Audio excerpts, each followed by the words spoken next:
వారిని మీ పక్కన పెట్టుకొని నిజం మాట్లాడే నన్ను బయటకు పంపితే మరి పార్టీ బాగుంటుందా? దయచేసి ఆలోచన చేసుకోండి. నేనేమంటున్నా రామన్న మిమ్మల్ని అంటే, నా మీద మీకు కోపం ఉండొచ్చు, నా మీద ఏముందో ఎవరేం చెప్పారో నాకు తెలియదు. నేను మాత్రం నా ప్రాణం పోయినా కేసీఆర్ గారికి హాని జరగాలని కానీ కేటీఆర్ గారికి హాని జరగాలని కానీ కోరుకోను. అది నా నైజం కాదు. ఆడపిల్లలకు అట్లా ఉండదు. ఆడపిల్లలు ఇల్లు బాగుండాలనుకుంటారు. నా మనసుకి ఎంత గాయమైతే, నాకు ఎన్ని అవమానాలు అయితే, నాకెంత ఇన్సల్ట్ అయితే, నా మీద ఎన్ని కుట్రలు జరిగితే నేను ఇట్లా మాట్లాడుతున్నా. ఇది నా బాధ, ఇది నా ఆవేదన. నాన్న చూస్తలేరేంది వీళ్ళని అన్నది ఆవేదన, చూసుకుంటే క్షమిస్తారేంది ఇంకెన్నిసార్లు క్షమిస్తారు అన్నది నా బాధ.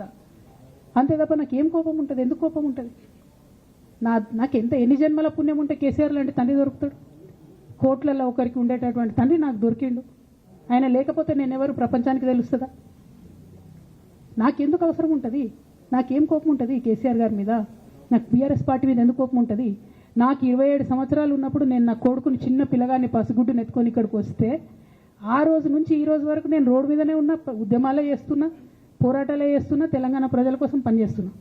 2014 నుంచి అధికారంలో ఉన్నప్పుడు కూడా నా ఇంటి దర్వాజాలు ఎప్పుడు తెలిసే ఉన్నాయి. ఇక్కడున్న మీడియా మిత్రులందరికీ తెలుసు.